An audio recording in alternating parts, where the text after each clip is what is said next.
இவருக்கும் வணக்கம். நான் ஓய்ந்தி பெண்ணை பாரதி பேசுகிறேன். ஆடி பெருக்கு நான் சில விஷயங்கள நான் என்ஜாய் பண்ணேன். என் பர்த்டே இந்த மாதம் 28 வருது. ஆனால் நேற்று ஆடி பெருக்குலேயே நான் ஒரு பர்த்டே மாதிரி அதை கொண்டாடினேன். அந்த கடவுளே தான் அந்த வாய்ப்பை ஏற்படுத்தி கொடுத்தாங்க. நான் என்னெல்லாம் வீட்டில் பண்ணிட்டு போனேன், நான் சொன்ன மாதிரி ஆடி பெருக்குக்கு எப்படி விதைக்கணும்னு பண்ணது, அந்த கத்திரிக்காய் சம்மந்தமான விஷயம், மற்றது எல்லாமே நான் எப்படி பண்ணேன். இதுக்கு முன்னாடியே நிறைய ஆடி பெருக்கு சமயத்தில் அன்னைக்கு செஞ்சால் சிலதெல்லாம் பெருகும் அப்படின்றது வீடியோவும் போட்டிருக்கேன். அந்த விஷயம் எக்ஸ்பெரிமெண்ட்டாகவே எனக்கு நிறைய விஷயம் நடந்திருக்குது. அது கடவுளாகவே எனக்கு இந்த முறை அந்த மாதிரி அன்னைக்கு பார்த்து அனுப்பி வச்சார். அதை குட்டி குட்டி கிளிப்பாகவும் சில நான் எண்ணெய் பொருட்களை வாங்கினேன். அதில் நிறைய ஆன்மீக டிப்ஸ் இருக்குது. அதனால் வீடியோ கடைசி வரைக்கும் பாருங்கள். நான் என்ன வாங்கினேன், நான் என்ன பண்ணேன், ஷாப்பிங் அப்படி பண்ணல. அது எதுக்காக நான் வச்சு கும்பிட சொன்னேன், ஏன் கன்னி தெய்வங்களுக்கு கொடுக்க சொல்கிறேன், ஏன் மாரியம்மாவுக்கு கொடுக்க சொல்கிறேன், ஏன் மாரியம்மாவுக்கு கருப்பு துணி வச்சு கும்பிட்டுட்டு கொடுக்கும்போது இந்த மாதிரி இது எதுக்காக கொடுக்குறன்றது அவங்க அந்த ஏழை பெண்மணிக்கிட்ட சொல்லக்கூடாது. இந்த மாதிரி நிறைய டிப்ஸுங்க அடங்கியது தான் இந்த வீடியோ ஃபுல்லாகவே. அதனால் தயவு செஞ்சு வீடியோ ஃபுல்லாக பாருங்கள் அப்படின்னு சொல்லிட்டு ரொம்ப ரிக்வஸ்ட் பண்ணி கேட்டுக்கிறேன். அடுத்தடுத்து வர கிளிப்ஸுங்களை பாருங்கள். நான் 6 வருஷம் ஆச்சு அங்கே போய். எங்கள் அண்ணா நகருக்கு கிட்டவே பாடி சரவணா ஸ்டோர்ஸ் தான் போக ஆரம்பித்தேன். இன்னொரு விஷயம், சரவணா, குமரன் ஸ்டோர், சரவணா ஸ்டோர்ன்றதெல்லாம் முருகன் என்ற பெயர் கொண்ட கடைங்களுக்கே போவேன் நான் பர்பஸாகவே. அதில் எனக்கு முன்னாடியே சொல்லிவிடும். நான் ஆரம்பிக்கிறதுக்கு போகும்போதே நீ குமரன் என்ற பேருக்கு போகணுமா, நீ சரவணான்ற பேருக்கு போகணுமான்றதை பிரபஞ்சம் முன்னாடியே எனக்கு இண்டிகேட் பண்ணிவிடும். அந்த மாதிரி நேற்று ஆடி பெருக்கன்னைக்கு நீ போயிட்டு அதை வாங்கணும், அதுவும் இந்த முறை நீ 6 வருஷம் பார்த்து புருஷவாக்கம் போகணுன்னு சொல்லிச்சு. அது ஏன் சொல்லிச்சுன்றதெல்லாம் பிரபஞ்சமே எனக்கு சில காரணங்களை சொல்லிச்சு. இதெல்லாம் ஒன்றுனா காட்ட போகிறேன் எதுக்குன்னு சொல்லிட்டுலாம். உங்களுக்கு நான் சொல்லியிருந்தேன், கன்னி தெய்வங்களுக்கு கொடுக்கணும். இந்த மாதிரி அம்மா வீட்டு கன்னி தெய்வங்களுக்கு கூட அவங்களுக்கு வாங்கி தரத்துக்கு ஆள் இல்லை, அண்ணன் அண்ணி அவங்கெல்லாம் இல்லை வேறு யாரோ இல்லைன்னா அம்மா மட்டும்தான் இருக்கிறாங்க, வயசானவங்கன்னா பொறுப்பாக நீங்களே வாங்கி கொடுத்துருங்க, அது உங்களுக்கு நான் மிகுந்த பலனை கொடுக்கும்ன்றதெல்லாம் நான் சொல்லியிருந்தேன். அதன்படி சும்மா ஏதோ 19க்கு அவங்கக்கிட்ட சொல்கிறேன், ஆனால் நான் பண்ணுறது இல்லைன்னு நினைப்பீங்கள்ல. அதனால் உங்களுக்கு சில விஷயங்கள் எல்லாமே நான் என்னெல்லாம் வாங்கினேன், சிலதெல்லாம் ஸ்ட்ரீட் பர்ச்சேஸ் பண்ணேன், அதெல்லாம் நான் உங்களுக்கு காட்ட போகிறேன். ரெண்டாவது முக்கியமான விஷயம் என்னென்னா, நான் நீங்கள் அழகே அழகு சீரியலில் மலர் பார்க்குறீங்கள்ல, நிறைய பேர் பார்ப்பீங்கன்னு நினைக்கிறேன். அதில் மலர் மாதிரி சுச்சுவேஷனில் இருந்து மதி மாதிரி மாறி கொஞ்சம் கொஞ்சமாக அங்கேயே மாமியாருக்கு தெரியாமல் ரகசியமாக திருட்டுத்தனமாக படித்து அதுக்கப்புறம் 17 வருஷம் கூட்டு குடும்பத்தில் இருந்து அதுக்கப்புறம் தனி குடுத்தனம் போனப்போ ஃபஸ்ட்டு ஒரு வருஷம் பிஸ்னஸ் பண்ணலாம், பெரிய பெரிய ஷாப்புக்கு துணி நானே டிசைனர் மாதிரி பண்ணி க்ரியேட் பண்ணி கொடுக்கலாம் டிசைன் பண்ணி, அதில் ஹஸ்பண்டோட ஒத்துழைப்பு இல்லாதனால இதுக்கு போனேன், மல்டிமீடியா போய் ஜாயின் பண்ணேன். இப்போ ஏன் அந்த கதையை கொண்டு வரணும்னா, அந்த மல்டிமீடியா போகிறதுக்கு ஆரம்பித்த பின்னாடி தான் டெய்லியே கொஞ்சம் தைரியமாக மாமியாருமே வீட்டில் கூட இல்லைன்றதுனால தைரியமாக கிளாஸ் போக ஆரம்பித்தேன். அப்போ தான் நான் ஆரம்பித்தேன் அந்த புருஷவாக்கம் போகிறது. போனேன் இல்லைங்களா, அந்த கிளாஸுக்கு பஸ் ஸ்டாப் இருக்கும். 7 ஏறணுன்னா 10 ரூபா தான். புருஷவாக்கத்துக்கு போயிட்டு இங்கே வரத்துக்கு போக்குவரத்து செலவுக்காக நான் பஸ்ஸில் 20 ரூபா தான் செலவு பண்ணுவேன். அப்போல்லாம் போயிட்டு ஷாப்பிங் வாங்குவேன், எல்லாம் கொஞ்சம் பண்ணுவேன். அதுக்கப்புறம் அதுக்கு ஒட்டியே ஒரு 2 வருஷத்தில் வேலையும் கிடச்சிச்சு எனக்கு. அந்த வயசில் எனக்கு வேலை கிடைக்கிறதுக்கு வாய்ப்பே கிடையாது. அது கடவுளினுடைய அனுகிரகத்தினால லைஃப்பில் நான் பட்ட அந்த பாடு, அதுக்கெல்லாம் ஐயப்ப சாமி காரணம். ஐயப்ப சாமி தான் எல்லாமே ஐடியா கொடுத்தது. இதெல்லாம் ஐடியா கொடுக்கல, அவரே செட்டப்பை செஞ்சு கொடுத்தாருன்னு சொல்லலாம். நான் தான் ஒரு மகாராணின்னு வச்சுக்கோங்களேன். நான் அந்த தெற்கு பகுதி நாடுகளை வென்றேன், வடக்கு பகுதி நாடுகளை வென்றேன் என்ற மாதிரி செக்ஷனாக நான் ஜெயிக்கிறதுக்கு அதை உருவாக்கியே கொடுத்தது யாருன்னு கேட்டால் ஐயப்பன் சொல்லலாம். இதில் ஆன்மீக விஷயம், ஃபன்னான விஷயம் எல்லாமே இருக்குது. தயவு செஞ்சு வீடியோ ஃபுல்லாக பாருங்கள். நான் எதெல்லாம் வச்சு கும்பிட்டுருக்குறேன், என்னென்ன பண்ணியிருக்கிறேன் மொத்தமே ஒன்றுனா நான் உங்களுக்கு காட்டுறேன். இப்படி போகணும் வேலையும் கஷ்ட பின்னாடி எனக்கு வர்ற சேலரியை நான் என்ன பண்ணுவேன்னா, இப்போ இந்த மாதிரி கன்னி பெண்கள், ஏழை பெண்களுக்கு இப்போ வாங்கி தரணும்னு சொல்கிறேன். அன்றைக்கி டேட்டுக்கு எனக்கு எப்படி இருந்ததுன்னா, அம்மா வீட்டுக்கே நான் எதனா வாங்கி தரணும், என் அம்மாவுக்கு தம்பிக்கு தங்கச்சிக்கு வாங்கி தரணும்னா அதுக்கு முன்னாடி எங்கள் ஹஸ்பண்ட்கிட்ட நான் கேட்க முடியாது. அதை அந்த வேலைக்கு போனப்போ நான் ஃபுல்லாக, ஆனால் என்னன்னா ஹஸ்பண்ட் போராடிக்கிறாடி வேலைக்கெல்லாம் போயிட்ட பின்னாடி என்னை ரொம்ப நீ என்ன சேலரி வந்தது அது எனக்கு கொடுன்னு கேட்டதில்லை. சில சமயம் 2-3 முறை வீட்டு தேவைக்காக கேட்பார், ஆனால் திருப்பி கொடுத்துருவார் அதை. ஆனால் வேலைக்கு போகக்கூடாதுன்னு காலக்கணக்காக என்னை வச்சுருந்தார் அவர். ஆனால் நான் பல ஸ்ட்ராட்டஜி பண்ணி போக ஆரம்பித்த பின்னாடி, நீ என் விஷயத்தில் நீ எது தலையிட்டாலுமே நான் அதை வீட்டை விட்டு கிளம்பிடுவேன்னு சொல்லிவிட்டு அந்த பயமும் இருந்தது அவருக்குன்னு வச்சுக்கோங்க. மற்ற முதல் நாள் பண்ண முடியாது. 18 வருஷம் ஆச்சு அந்த விஷயங்களை நான் பண்ணுறது. தம்பிக்கு இப்போ தான், அப்போல்லாம் நான் தம்பிக்காக நிறைய இது பண்ணதில்லை. அம்மாவுக்கு தங்கச்சிக்கு வாங்கி தரது, அது இல்லாமல் வேறு யாருக்கான கிஃப்ட் கொடுக்கணும்னு ஆசைப்படுவேன். நான் எங்கள் வீட்டு பசங்களுக்கே யாருக்கான கிஃப்ட் கொடுக்கணும், ட்ரெஸ்ஸாக தரணும் அப்படின்லாம் ஆசைப்படுவேன். அதுக்கெல்லாம் தரத்துக்கே எனக்கு அதே மாதிரி எனக்கு வாங்கிக்கணும்னு நினைப்பேன். என் பீரோவில் இருக்கிற மொத்தம் அப்போ நான் வேலைக்கு போனப்போ வாங்கி சேர்த்த ட்ரெஸ்ஸுங்க தான். சேலரி வந்த உடனே புருஷவாக்கம் தான் போவேன். எப்படி என்ஜாய் பண்ணுவேன்னா, ரோட்டில் கொஞ்சம் வாங்குவேன், எதனா கொஞ்சம் கடை உள்ள போவேன். அதுக்கப்புறம் கொஞ்ச நாளெல்லாம் கழித்து தங்கச்சி கல்யாணம்லாம் பண்ணி வச்சு அப்போல்லாம் குழந்த பிறகுறதுக்கெல்லாம் கூட அந்த குழந்தை வாங்கி தரத்துக்கு, அது குளிக்கிறதுக்கு, அந்த ட்ரெஸ்ஸுங்களை வச்சுக்கிறதுக்கு அதுக்கெல்லாம் கூட இதே ஒரு சாங்கியமாகவே வச்சுக்குவேன். சில கடைங்க வந்து பாசிட்டிவு. அந்த புருஷவாக்கம் சரவணா ஸ்டோர்ஸ்குள்ளே போயிட்டு நான் ஒரு பொருளை வாங்கின உடனே மறுநாள் நல்ல செய்தி வரும். ஒரு இன்டர்வியூ போயிட்டு நான் அந்த இதில் புருஷவாக்கம் சரவணா ஸ்டோர்ஸ்க்கு உள்ளே போயிட்டு ஒரு பொருளை வாங்கிட்டேனா இன்டர்வியூவில் நான் வந்துடுவேன், செலக்ட் ஆகிடுவேன். அந்த மாதிரியெல்லாம் கூட பார்ப்பேன். ஒரு ஒரு கடைங்களுக்கு சில ட்ரெஸ்ஸு போட்டுக்கினானா நல்லது நடக்குது அதெல்லாம் பார்ப்பேன். ஆடிப்பெருக்குன்னா அங்கே கங்காதீஸ்வரர் கோயில் இருக்குது. அது பிரபஞ்சம் இண்டிகேட் பண்ணதில் 4 விஷயத்தில் ஒன்று மட்டும் சொல்கிறேன் உங்களுக்கு. மாயன் ஸ்டுடியோவில் நான் ஏற்கனவே சொல்லியிருக்கேன், கடுவெளி சித்தர் ஊருக்கு போயிட்டு அரச மரம் கிடையாது, அது புருஷ மரம், அந்த கடுவெளின்ற ஊர் அங்கேயே போனாங்க அவங்க நான் சொன்னதுக்காக. அப்போ அவங்களுக்கு குழந்தை பிறக்கல, இப்போ பிறந்தது அவங்களுக்கு ரெட்டை குழந்தை. அந்த கடுவெளி ஊருக்கெல்லாம் போயிட்டு நான் சொல்கிறது 369 எழுதுதெல்லாம் பண்ணுவாங்க அகிலா. அப்புறமா தெரிய வந்தது நம்ம சென்னையில் இருக்கிற புரசவாக்கம்ன்றது கூட புரசை மரங்கள் அதிகமாக இருந்ததுனால தான் அதுக்கு புரசவாக்கம்னு பேரே வந்ததுன்னு. அதையும் நான் வீடியோவில் எத்தனையோ வருஷத்துக்கு முன்னாடி சொல்லிட்டேன். அப்போ நான் என்ன நினைக்க ஆரம்பித்தேன்னா, புரசை வாக்கன்னாவே கடுவெளி சித்தர் நினைக்க ஆரம்பித்தேன். ஆனால் நான் வீடியோவில் புரசை வாக்கம் கடுவெளி சித்தர்லாம் பேசுகிற சமயத்தில் புரசை வாக்கமே போகிறதில்ல. லாஸ்ட் 6 வருஷமாகவே போகல அங்கே. இன்றைக்கி வந்து அந்த மாயன் ஸ்டுடியோ மூலமாக அந்த ஒரு ஜோதிடர்கிட்ட கேட்குறாரு. அப்போ அவர் சொல்கிறார், அங்கே இருக்கிற கங்காதீஸ்வர் ஒவ்வொரு ஊர்னு தலை விருட்சங்களுக்கு ஏற்ற ஒவ்வொரு நட்சத்திரத்துக்கு ஒரு ஒரு ஒரு மரம் இருக்குது, அதுக்கு தலை விருட்சம் ஊரே இருக்குது, கோயிலே இருக்குதுன்றாரு. அப்போ இந்த புருஷவாக்கத்தை சொல்கிறாரு, அது புருசை மரங்கள் இருந்ததுன்னு சொல்கிறார். அப்போ எனக்கு தோணுது ஆடிப்பெருக்கு அன்னைக்கு வந்து கங்கை காவேரி நீர்நிலைகள் தான் உங்களுக்கு முக்கியம். அப்போ அந்த சிவன் பேரே கங்காதீஸ்வரர். இந்த நேற்று மாயன் ஸ்டுடியோவில் போட்ட அந்த ஜோதிடர் மூலமாக எனக்கு இண்டிகேட் பண்ணப்படுது. ஆக்சுவலாக அக்ஷய திருதியை விட ஒரு விஷயத்தை பண்ணால் அன்றைக்கி பெருகுன்றதுக்கு நான் எக்ஸ்பெரிமெண்ட்டாகவே பண்ணி பார்த்துருக்கேன் ஆடிப்பெருக்கு அன்றைக்கி. சரி இந்த மாதிரி கூட ஆடிப்பெருக்கு அன்றைக்கே போகிறோம், இவங்க ஏதோ நம்மளுக்கு இண்டிகேட் பண்ணுது புருஷவாக்கம் போக சொல்லி, சரி போகலான்னு சொல்லிட்டு போகிறேன். அங்காள பரமேஸ்வரி கோயில் இருக்கும், அந்த இடத்துல பெரியாண்டவர் சிலை வச்சு அங்கே நல்லா பூட்டு போட்டிருப்பாங்க. ஏற்கனவே நான் சொல்லியிருக்கேன், பிரபஞ்சத்தின் சாவி, சாவித்திரி தேவி, பூட்டு, இதெல்லாம் ஏற்கனவே நம்ம ஐதீகத்தில் இருக்குது, இந்த பூட்டு போகிறது சாவிலாம் அப்படின்னு சொன்ன பாருங்கள். அதையும் ஒரு சின்ன கிளிப் எடுத்தேன். இது பாருங்கள், இது வந்து அம்மா வீட்டில் கன்னிப்பெண்ணு, அம்மா வீட்டினுடைய கன்னிப்பெண்ணுக்கு அவங்கள எடுத்து நான் என்ன பண்ணுவேன், ஆடி மாதத்துக்குள்ளேயே முடிஞ்ச வரைக்கும் குடிக்க பார்ப்பேன். அந்த அம்மா எங்கள் அம்மா கனவுலேயே வந்தாங்கல்ல என்னுடைய தம்பி, அதெல்லாம் மாதிரி. இப்போ என்ன பண்ணேன்னா, இப்போ வேறு ஒரு 2 பேருக்கு தரலான்னு சொல்லிட்டு இந்த பாவடை சட்டை மாதிரி வாங்கினேன். இது வந்து தம்பி பிரேம்ன்றவன் போயிட்டான் பெரியம்மையில், அந்த அவனுடைய இதுவாக வச்சு அங்கேயும் 4 வயசோ 5 வயசோ அந்த ஒரு பையன் இவங்களுடைய தம்பியாக இருக்கிறாங்கன்றதுனால அதை அப்படி செட்டாக கொடுத்துடலாம் அப்படின்னு சொல்லி தம்பிக்கு நான் ஜீன்ஸு பேண்ட் வாங்கினேன். அவன் இந்த எங்கே போனாலுமே நல்ல ஒரு ஜீன்ஸுனாலே 1000 கம்மியே இல்லை. கணவன் வீட்டு சம்மந்தமாக யாருன்னா கன்னி பெண்கள் போனவங்களோ ஏதோ இருப்பாங்க. இப்போ என்னன்னா, இவங்களுக்கு நான் ஒருத்தருக்கு தரப்போகிறேன். இப்போ அவங்க வீட்லேயே 2 பையனுங்க இருக்கிறாங்க. இப்போது அந்த பையனுங்க இருக்கிறாங்கன்றதுனால கன்னி பெண்கள், ஒருவேளை நம்ம கணவர் வீட்டு பையனுங்களில் இது வந்து நமக்கு தெரிஞ்சு தான் இருக்கணும்னு அவசியம் கிடையாது.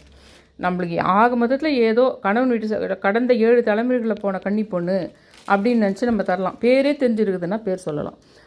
அப்போ என்ன பண்ணுறேன்னா, அது கூட பையனுங்க யாருன்னா அப்படி இருந்தால் கூட அப்படி கணக்கு வச்சுக்கோங்க. நான் மைண்டில் வச்சு பூஜை ரூமில் ஜஸ்ட் ஒரு நிமிஷம் வச்சு அவங்களுக்கு கொடுக்கும்போது அது செவ்வாய் வெள்ளி இதெல்லாம் யோசிக்க மாட்டேன். ஆக மொத்தத்தில் முடிஞ்ச வரைக்கும் ஆடி மாதத்துக்குள்ளே கொடுத்துட்றேன்னு வச்சுக்கோங்களேன். இதை பண்ணுவேன். ஆனால் அவங்க வீட்டில் 2 பசங்க இருக்கிறாங்க, குட்டி பசங்க இருக்கிறாங்க. ஒரு 11th படிக்கிற பையன் இருக்கிறான், ஒரு குட்டி பையன் இருக்கிறான். இப்போ அந்த குட்டி பையனுக்கும் தரலான்னு இருக்குது எனக்கு. அப்போ அந்த 11th படிக்கிற பையனை விட்டுற முடியாது. அதுக்காக வேண்டி இந்த ஒரு டிஷர்ட்டும் ஒரு ஷார்ட்ஸும் வாங்கினேன் 11th படிக்கிற பையனுக்கு. இப்போ அந்த பொண்ணுக்கு மட்டும் யாரோ கிஃப்ட் கொடுக்குறாங்கன்னா அந்த வீட்லேயே ஒரு குட்டி பசங்களுக்கு ஏதோ அவங்களுக்கு மட்டும் தராங்கன்னு கஷ்டமாக இருக்கும் இல்லைங்களா. கன்னி பெண்ணுக்கு மட்டும் நான் தருவேன் அப்படின்னு விட்டுற முடியாது. என் சக்திக்கு முடிஞ்சு இப்போ ரொம்ப கம்மியாக அதை காசு தான் வாங்கியிருக்கிறேன். கடவுள் எனக்கு நிறைய காசு கொடுத்தாங்கன்னா அப்போவே அதுதான் பண்ணேன். நான் வேலைக்கு போனப்போ எனக்கு வந்த காசையே வந்து அப்போ வந்து எங்கள் அம்மாவும் என் தங்கச்சியுமே அந்த ஸ்டேஜில் தான் இருந்தாங்க அப்போது. அதாவது இதுதான் நான் உங்களுக்கு சொல்ல வேண்டிய முக்கியமான கருத்து. இந்த வீடியோவில் நிறைய இருக்குது. இது வந்து நம்ம வீட்லேயே ரொம்ப அந்த ஏழ்மையான நிலைமையில் இருக்கிறாங்க, நம்ம வீட்லேயே ரொம்ப புவரான ஒரு காசு கொடுத்து ஒரு புடவை ட்ரெஸ்ஸு கூட வாங்கிக்க முடியாத நிலைமையில் இருக்கிறாங்கன்னா அப்போ அவங்களுக்கே கொடுத்துடணும் அத்தை. சரிங்களா, அதுதான் விஷயம். இதில் பிளாக் சாரின்னு சொன்னோம்னா யாரும் வாங்கிக்க மாட்டேன்றாங்க. பிளாக் சாரி போயிட்டு அப்படி வச்சு கொடுக்குறது அப்படின்னா, நான்லாம் பிளாக்குன்னு வெரி டார்க் ப்ரௌன் இது, ஆனாலும் பிளாக்குன்னாலும் பிளாக்குன்னு தான் நினைப்பாங்கன்னு வச்சுக்கோங்க. உங்களுக்கு நான் என்ன பண்ணுறேன், இதை மாரியம்மாவுக்கு வச்சு கும்பிட்டு போகிறேன். ஆனால் கருப்பு தான் மாரியம்மாவுக்கு வச்சு கும்பிடணும். இதை நான் கருப்பாகவே தான் கன்சிடர் பண்ணியிருக்கேன். ஆனால் ரொம்ப டார்க் ப்ரௌன் இது. ஆனால் கொடுக்கும்போது உங்களுக்கு நான் ஒரு முக்கியமான விஷயத்துக்கு தான் நான் சொல்கிறேன். இது வந்து கொடுக்கும்போது இதை நான் வச்சு இப்போ கும்பிட்டுட்டு கூழ் கொஞ்சம் காய்ச்சி, இன்றைக்கி செவ்வாய்க்கிழமையாக இருக்குதுன்றதுனால மாரியம்மா நினச்சி தண்ணி தொளிச்சிட்டு போகிறேன். இதை எப்பவுமே நம்ம தோச்சி தான் வச்சு கும்பிடுவோம் இல்லைங்களா. வெள்ளிக்கிழமை பூவாடகாரிக்கு அவங்களுக்கெல்லாம். ஆனால் நான் என்ன பண்ண போகிறேன், இதை தண்ணி தொளிச்சிட்டு போகிறேன். தண்ணி தொளிச்சிட்டு ஏன்னா அது கொடுக்க போகிறேன் அவங்களுக்குன்றதுனால. கொடுக்கும்போது அவங்ககிட்ட போயிட்டு, இது முக்கியமான விஷயம் கவனிங்க, அவங்க போய் கொடுக்கும்போது அவங்ககிட்ட நான் கருப்பு, இது வந்து கருப்பு அவங்க வாங்கிக்கிறதுக்கு இஷ்டம் இல்லை, வேணுட்டு நீங்கள் ஏதோ சாமி கும்பிட்டு கொடுக்குறீங்க சொன்னீங்கன்னா அவங்க பயப்படுவாங்க. நீங்கள் ஏதோ அவங்களுக்கு ஏதோ பிரச்சனை பண்ணுறீங்க, உங்கள் கருமை அவங்களுக்கு வந்துருமோன்னு பயப்படுவாங்க. இப்போ வீடியோ அவங்களை வேறு பார்த்து அவங்களுக்கு வேறு மாதிரி கான்ஷியஸ் வரும் அவங்களுக்கு. அப்படி இல்லை, நீங்கள் கொடுக்கும்போது சும்மா ஏழைக்கு தான், நான் ஏழை ஒரு கணவனை இழந்த பெண்ணுக்கு தான் தர சொல்லியிருக்கிறேன். மாரியம்மாவை நினச்சி வீட்டில் வச்சு கும்பிட்டுட்டு, ஏன்னா கணவனை இழந்த இவங்கெல்லாம் மாரியம்மாவுக்கு இணையானவங்க, அவங்கெல்லாம் மாரியம்மா சக்தியை கொண்டவங்க. அவங்கெல்லாம் எப்படி கன்னி பெண்ணுன்றது திரிபால அம்பிகையோ, எப்படி திருமணமான பெண்கள் மகாலட்சுமியோ, அந்த மாதிரி கணவனை இழந்த பெண்கள் மாரியம்மாவுக்கு இது பண்ணுற மாதிரி அதுக்கு இணையான, அவங்களேன்னு நான் சொல்லலை, அவங்களுக்கு இணையானவர்கள். அப்படி தான் நம்ம பார்க்கணும். அப்படின்றதுக்கு நம்ம சாமி கும்பிட்டு இருக்கும்போது இந்த மாதிரி ஒரு கணவனை இழந்த பெண் வந்துங்கிறாங்கன்னா மாரியம்மா வந்தாங்கன்னு நினச்சிக்கணும். விதவி பொண்ணு எதிர்க்க வந்துட்டாங்களேன்னு நினைக்கக்கூடாது. அதுக்கும் தான் சொல்கிறேன். அதை உண்மையிலே அவங்களுக்கு அந்த ஆற்றல் தான் அவங்களுக்கு இருக்குது. வேறு நான் ஒரு போராளி, நான் அந்த மாதிரிலாம் அந்த மாத்திரன்ற மீனிங் சொல்லலை. உண்மையிலே அவங்களுக்கெல்லாம் அந்த சக்தி தான் இருக்குது. கணவனை இழந்த பெண், ஏழையான பெண், அவங்ககிட்ட ஒன்றும் இல்லை, புடவை கொடுத்துருவேன், அவ்வளோதான். நான் வந்து மாரியம்மா குச்சி கும்பிட்டேன், இத்தனை அவங்களுக்கு தரேன், அதெல்லாம் சொல்ல மாட்டேன். உங்களுக்கும் அதான் சொல்கிறேன், அது உங்களுக்கும் அந்த டிப்பு சொல்கிறேன். இது வந்து நான் ட்ரெஸ் உங்ககிட்ட காட்டுறதுக்கு விரும்பலை. இது வந்து என்னோடய ஃப்ரெண்டு சொன்னேன் பார்த்தீங்களா, பகவதின்னு பேர். ஆனால் அவங்க ரொம்ப மாடர்னான ஆள். அவங்க சோட்டானிக்கார பகவதி அம்மாவே எனக்கு ஒரு ஃப்ரெண்டாக கடவுள் கொடுத்தாருன்னு சொன்னேன் பாருங்கள். அவங்களுக்காக வாங்கினேன். அவங்க சொன்னாங்க, உங்களுடைய பழக்க வழக்கங்கள் இதுங்கெல்லாம் ரொம்ப நல்லா இருக்குது, ட்ரெடிஷ்னல் இதெல்லாம். இப்போ வந்து நீ ட்ரெஸ் வாங்க போனேன்னா எனக்கும் இந்த மாதிரி ரொம்ப ஆசையாக இருக்குது. பாவாடை சட்டை, இந்த தாவணி, இது மாதிரி வந்து தமிழ்நாடு ஸ்டைலில் போடுற பாவாடை தாவணி எனக்கும் கூட ஆசையாக இருக்குது. அப்போனா செமி ஸ்டிச்சுடு நான் வாங்குகிறேன் அப்படின்னு சொல்லிட்டு இதை வாங்கினேன்.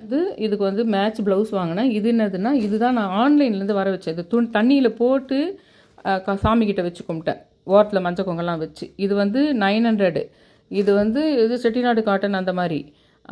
இது கஞ்சி போட்டு அயன் பண்ணால் கரெக்டாக நல்லா வந்துடும்னு வச்சுக்கோங்க. பாருங்க, புரிசை பாக்கம் அங்கேயும் இருந்தது இதே மாதிரி சாரி, அங்கேயும் அதே ரேட்டு தான் இருந்தது. இன்னும் சொல்ல போனால் ஒரு 50 ரூபா கம்மியாகவே இருந்ததுன்னு வச்சுக்கோங்களேன். இதுக்கு மேட்ச் மட்டும் அங்கே போகிற வழியிலே நிறைய ப்ளவுஸ் பிட்டுங்க வைக்கிற கடை ஒரு கார்னரில் இருந்தது. இதுக்கு மேட்ச் ப்ளவுஸ் மட்டும் வாங்கினேன். அதுக்கு ப்ளவுஸ் வரல, அதனால் அது வாங்கினேன். இது ரோட் ஸ்டாப்பிங்கில் இந்த மாதிரி வந்து கலர் குட்டி குட்டி போட்டு, அதுக்கப்புறம் கொஞ்சம் கலர்லேயே பெரிய போட்டு, அப்புறம் ரெட்லேயே கொஞ்சம் பெரிய போட்டு, அப்புறம் வந்து ஒரு லிக்விட் லிப்ஸ்டிக்கு, அதுக்கப்புறம் இந்த மாதிரி கழுத்தில் போகிறது. இது ரோட் ஷாப்பிங் பண்ணுறது ரொம்ப பிடிக்கும். அப்போல்லாம் நான் வேலைக்கு போகும்போதெல்லாம் இந்த மாதிரி எனக்கு வர்ற காசெல்லாம் இந்த மாதிரி பொருளை நான் வாங்கிக்குவேன். இந்த மாதிரி இல்லைனா என் சிஸ்டருக்கு, இல்லைனா வேறு யாருக்குன்னா கூட சில சின்ன பசங்களுக்கு இங்கேயே என் வீட்டுக்கிட்டே இருக்கிற சின்ன பசங்க, ஏழை பசங்களுக்கு நான் வாங்கி கொடுத்துருக்கேன். அப்போல்லாம் கூட அது அப்போல்லாம் நான் சேனலே வச்சிடல. எப்போவுமே இந்த மாதிரி ஒரு ஹாப்பியாக இருக்கும் எனக்கு. ஒன்று என் அம்மாவுக்கு தங்கச்சிக்கு அவங்களுக்கு வாங்கி கொடுத்தாலும் ஹாப்பியாக தான் இருக்கும். இந்த மாதிரி ஏழை பெண்களுக்கு அது கொடுக்கும்போது அவங்க மன மகிழ்ச்சி, அவங்க ஒரு ஹாப்பியாக வாங்கிக்கிறாங்க பார்த்தீங்களா. மெயினாக உமன்ஸ் டே அப்போல்லாம் இதெல்லாம் தெரியாது, இந்த கான்செப்ட்லாம். உமன்ஸ் டே அன்றைக்கி நிறைய இந்த மாதிரி குட்டி பொண்ணுங்களுக்கு, ஏழையான பெண்களுக்கு இந்த மாதிரி பொட்டு, இந்த மாதிரி ஐட்டங்கள்லாம் வாங்கி தருவேன் அப்போல்லாம் நான். அந்த மாதிரி இது வந்து இதையும் அங்கே தான் வாங்கினேன், ரோட் ஷாப்பிங் தான் பண்ணேன். இதையும் வந்து ரோட் ஷாப்பிங் தான் பண்ணேன். எல்லாமே வந்து ஒரு சில்வர் ஜுவல்லரி போட்டு நம்ம போடுவோம் இல்லைங்களா, அந்த மாதிரி பண்ணேன். சும்மா சேஃப்டி பின் ஒன்று வாங்கினவளன்னு வச்சுக்கோங்களேன். இது வந்து அம்மாவுக்காக வாங்கினேன். இந்த சாரீ வந்து அம்மாவுக்கு நைட்டி தான் வாங்கியிருக்கேன். நைட்டி தான் நிறையா அவங்க போடுறாங்க டெய்லி. ஆனால் எப்பாவது ஒன்று ஊர்லேயே கோயிலுங்களுக்கு போகிறதுக்கு, ஊரில் இருக்கிற கோயிலுக்கே போகிறதுக்கு இன்னும் கொஞ்சம் வேறு மாதிரி தான் வாங்குவேன். 700 800 ரேஞ்சில் நல்ல இந்த சுங்குடி தான் வாங்குவேன். ஆனால் இது கொஞ்சம் கம்மி ரேட்டு தான். இது வந்து 400 தான். ஆனால் இது வந்து சும்மா இவங்களுக்கெல்லாம் வாங்கிட்டு அம்மாவும் வாங்கணுன்றதுக்காக வாங்கினேன். ஏன்னா அம்மா இதே மாதிரி நான் வச்சு கும்பிடுங்க சொல்வேன். இப்போ நான் ஆடி வெள்ளி தை வெள்ளியில் வச்சு கும்பிடுவேன். அதுக்கு கருப்பு இல்லாத புடவை வேணும் அம்மாவுக்கு. அதுக்காக நான் போகும்போது ஒரு புடவை அம்மாவுக்கும் வாங்கிடுவேன். அந்த அம்மா வச்சு கும்பிட்றதுக்காக வாங்கிடுவேன். அதை நான் அதுக்காக வாங்கினது. அதுக்கப்புறம் நான் இன்னொன்று வாங்கினது என்னென்னா, அம்மாவுக்காக நைட்டி வாங்கினேன். சரி, அது மொத்தமே உங்களுக்கு காமிச்சிட்டு இருந்தால் போர் அடிக்கும். கிருபானந்த வாரியாரது 25 ஆகஸ்ட் பர்த்டே அன்றைக்கி பார்த்து எனக்கு உத்திராட நட்சத்திரம் ஸ்டார் பர்த்டேவும் வருது இந்த வருஷம். அது ஒரு ஹாப்பியான விஷயம். இதுலேயே நான் என்ன ஃபீல் பண்ணுறேன்னா, கிருபானந்த வாரியார்கிட்ட நான் ஒரு வேண்டுதல் வச்சுருக்கேன். அது ஒரு வேளை அந்த ஸ்டார் பர்த்டேவில் கரெக்டாக அது நிறைவேறலாம் தோணுது. அதே மாதிரி அந்த பிரபஞ்ச சமிக்ஞைகள் அப்படி கொடுக்கும் நம்மளுக்கு. அப்போ நம்ம சரியாக ஒரு வைகுண்ட ஏகாதசி அன்றைக்கி உங்கள் பர்த்டே வருது, ஒரு சரஸ்வதி பூஜை அன்றைக்கி உங்கள் பர்த்டே வருது, இல்லை உங்கள் ஸ்டார் பர்த்டே வந்து ஏதோ ஒரு முக்கியமான ஒரு பண்டிகை பிள்ளையார் சதுர்த்தி அன்றைக்கி வருது அப்படின்னா, அந்த கடவுள் உங்களுக்கு ஏதோ உங்கள் வாழ்க்கையில் பெரிய நல்லது செய்ய போகிறாங்க இந்த வருஷம்னு அர்த்தம். இந்த ஒரு டிப்பும் இருக்குது. நான் வெறும் ஷாப்பிங் போனதெல்லாம் மட்டும் காட்டல. இன்னும் நிறைய டிப்ஸுங்களை இதில் நான் சொல்லியிருக்கேன்ற விஷயம் ரொம்ப முக்கியம். பர்த்டேவை 28ஆம் தேதி கொண்டாட வேண்டிய பர்த்டேவை ஆடிப்பெருக்கு அன்றைக்கி நான் கொண்டாடிட்ட மாதிரி இருந்தது. வெயிட் இன்னும் வத்தல் ஊறுகாங்கெல்லாம் ஒரு கடையில் சூப்பராக ரொம்ப சீப்பு, ஆனால் எல்லா வகை வத்தல் எல்லா வகை ஊறுகாவும் விற்றுட்டு இருந்தாங்க அங்கே கங்காதீஸ்வரர் கோயில் பக்கத்தில். போனவுடனே கங்காதீஸ்வரர் கோயிலாண்ட தான் இறங்கினேன். போகும்போது திரும்பி வந்துடலான்னு பார்த்தா அவ்வளோ ரஷ்ஷு, ரொம்ப நேரம் ஆயிடுச்சு. நைட்டு 7-8 ஆயிடுச்சு. அப்போ கங்காதீஸ்வரர் கோயிலே போக முடியாது பொழுதுன்னு நினச்சிட்டே இருந்தேன். கரெக்டாக மழை வந்து அந்த கங்கைன்றது ஆடிப்பெருக்குன்றதுக்கு ஏற்ற மாதிரி மழையில் நஞ்சிக்கிட்டே தான் நான் அந்த ஆட்டோவில் ஏறி அந்த ஆட்டோவில் ஏறுறப்போ மழையில் நஞ்சிக்கிட்டு அப்புறம் கங்காதீஸ்வரர் கோயிலுக்கு நேராக ஒரு நிமிஷம் நிறுத்த சொன்னேன். அந்த ஆட்டோ வழியாக அந்த சாரல் என் மேலே தண்ணி பட்டுக்கினே தான் இருந்தது. அதனால் சரி அந்த கங்காதீஸ்வரர் கோயிலுக்கு நம்ம புரசைவாக்கம் போகணும்னு நம்ம நினச்சோம். அதில் மாதிரி ஆடிப்பெருக்குன்றது அந்த தண்ணி அந்த கங்காதீஸ்வரர் எல்லாமே சரியாக போச்சுன்னு நினச்சிக்கிட்டேன். பையன் இருந்தப்போ சரி எங்கள் ஹஸ்பண்ட் இருந்தப்போ சரி நாங்கள் போயிட்டு வந்தாலே ரொம்ப லேட்டாக வருவேன். கையில் கண்டிப்பாக ஸ்நாக்ஸ் ஐட்டத்தை எதிர்பார்ப்பாங்க. அவங்க இருப்பேன் ஊரில் அம்மா அவங்க எதனா வாங்கிட்டு வருவாங்க ஊருக்கு போனான்ற மாதிரி எங்கள் ஹஸ்பண்டும் சரி எங்கள் பையனும் சரி ஸ்நாக்ஸுக்காக தான் எதிர்பார்ப்பாங்க. சரவணா ஸ்டோர்ஸ் வெளியிலேயே வந்து ஸ்வீட்டுங்க கொஞ்சம் விலை கம்மி ரேட்டில் தான் இருக்கும். அது அப்படியே ஓவர் பசிக்கு அப்படியே வந்து கொஞ்சம் ஒரு கேக்கு சாப்பிட்டுட்டு அதுக்கப்புறம் கோலி சோடா வாங்கி கொஞ்சம் அது வந்து அப்படியே சோடா வந்து அப்படியே மேலே பொங்கி என் மேலே ஃபுல்லாக அடித்து விட்டுருச்சு. அங்கெல்லாம் பார்த்துனே இருந்தாங்க. அவங்க அதை ரிலீஸ் பண்ணி கொடுத்தாங்க. அதை நான் மறுபடியும் செகண்ட் டைம் தட்டும்போது அப்படியே ஃபுல்லாக பொங்கி இது பண்ணிடுச்சு. எனக்கு அது அப்படியே 28ஆம் தேதி கொண்டாட வேண்டிய பர்த்டே செலிப்ரேஷனை அங்கேயே கொண்டாட்ட மாதிரி இருந்தது. இந்த கையில் ஒரு பக்கம் இதெல்லாம் வெயிட்டெல்லாம் வச்சுக்கிட்டு ஒரு பக்கம் தூரல் ஸ்டார்ட் ஆகிடுச்சு. அந்த சமயத்தில் அந்த கோலி சோடாவை குடிச்சிட்டு ஒரு பக்கம் அது சரியாக ஒரு கையில் வெயிட்டும் வச்சுட்டு அது இது பண்ணுறதுனால அது மேலே எல்லாம் ஊற்றிக்கிட்டே தான் குடித்தேன் அந்த கோலி சோடாவை. அந்த மாதிரி ஒரு ரொம்ப வருஷத்துக்கு அப்புறமா ஒரு பிறந்த நாள் கொண்டாட்ட மாதிரி இந்த ஆடிப்பெருக்கு நான் பண்ணேன். ரெண்டாவது இந்த ஆடிப்பெருக்கில் நம்ம பண்ணுறது பெருகுதல்ன்ற விஷயம் நான் ஏற்கனவே ஆடிப்பெருக்கு அன்றைக்கி அப்போவே போய் வாங்குவேன், அமையும் அப்படி. ஆனால் உண்மையிலே பெருகி தான் இருக்கு. இது என்னன்னா நான் கத்திரிக்காய் செடி விற்க முடியாதுன்றதுனால நான் கத்திரிக்காய் கொஞ்சம் இருந்தது, அதையே இன்றைக்கி நான் சமைச்சிட்டு அப்புறமா போனேன். கொஞ்சம் பூஜை ரூமில் கூட அந்த முளைப்பாரிக்கு பதிலாக நான் அந்த விதைச்சேன். இன்றைக்கி தான் விதைக்கணுன்றதுனால ஆடிப்பட்டம் தேடி விதைக்கணும். சுற்றி மஞ்சள் குங்கெல்லாம் நல்லா பூசிட்டு கலசம் வச்சுருந்தேன் குலதெய்வத்துக்கு. இது பக்கத்தில் இதுக்காக எல்லா விதையும் 9 விதைகளையும் போட்டு இதெல்லாம் செட் பண்ணி பூஜை ரூமில் மஞ்சள் குங்கம் வச்சு நிவேதனை வச்சு கும்பிட்டுட்டு அதுக்கப்புறமா நான் புரசைவாக்கம் போனேன். 9 விதைகள் நவதானியங்களும் அதில் விதைச்சிருக்கேன். அது கொஞ்சம் கொஞ்சமாக முளைச்சி வரும். ஏன்னா இன்றைக்கி தான் விதைக்கணும். கத்திரிக்காய்க்கு பதில் தான் அந்த சும்மா 3 கத்திரிக்காய் வச்சுட்டேன். அந்த நான் இதுக்கு சீச்சக்கனை பக்கத்தில் வச்சுட்டேன். அப்புறம் நைட்டு வந்து அந்த சாம்பார் சாதமும் நான் செஞ்சுட்டு போனேன். கத்திரிக்காய் பொரியல், வத்தல், வாழைக்காய் வத்தல் இதெல்லாம் வச்சுட்டு நைட்டு ஒரு 9 மணிக்கு வந்து பசியோடு சாப்பிட்டேன். அப்படி இருக்குது. அதனால் இதே மாதிரி எனக்கு நிறைய பணம் வந்து இந்த ட்ரெஸ்ஸையே காஸ்ட்லியாக வாங்கி இந்த மாதிரி தரதோ, இல்லை நிறைய பேருக்கு இந்த மாதிரி வந்து ஏழை பெண்களுக்கு கிஃப்ட் தரதோ, இல்லை இன்னும் அவங்களுக்கு உணவு மாதிரி ஸ்வீட் மாதிரி இதுங்களை வாங்கி தரதோ வருமானம் வந்து தானே தான். அப்படி தான் நான் என் வாழ்க்கை ஃபுல்லாக அப்படி தான் வந்து இந்த கொண்டாட்டத்தை இந்த நம்மளுடைய ஊர் திருவிழாக்களையும் கொண்டாட்டங்களையும் இந்த மாதிரி வகையில் தான் என்னால் கொண்டாட முடியும். நான் சரி எனக்கும் தான் வாங்கிக்கிறேன். நான் எல்லாமே தானம் தான் பண்ணுறேன்னா இல்லை, எனக்கு வர்ற வருமானத்தில் நான் சிம்பிளாகவே அதில் பார்க்கறதுக்கு நல்லா இருக்கிறத செஸ் பண்ணி பார்கெயின் பண்ணி தான் வாங்கினேன் நிறைய விஷயங்களை. இந்த ஜீன்ஸ் மட்டும் தான் பார்கெயின் பண்ண முடியாத விஷயம். ஸோ என்னுடைய வருமானத்துக்கு ஏற்ற மாதிரி தான் என்னால் பண்ண முடியும். அது ஆனால் நானும் என்னுடைய செலிப்ரேஷனையும் நான் குறைச்சிக்கல. நான் ஸ்வீட்ஸ் அங்கேயே கேக் வாங்கி அங்கேயே நடு ரோட்லேயே நின்று அது சாப்பிட்டு கோலி சோடா குடிச்சிட்டு நின்றுட்டு இருந்தேன். அந்த என்னுடைய செலிப்ரேஷனையும் நான் எந்த வகையிலையும் குறைச்சிக்கல. இப்படி தான் ஆன்மீகத்தை பார்க்கணும். என் சேனலை சப்ஸ்கிரைப் பண்ணி ஷேர் பண்ணி all in notification bell button press பண்ணுங்கன்னு ரொம்ப ரிக்வஸ்ட் பண்ணி கேட்டுக்கிறேன். Thank you all.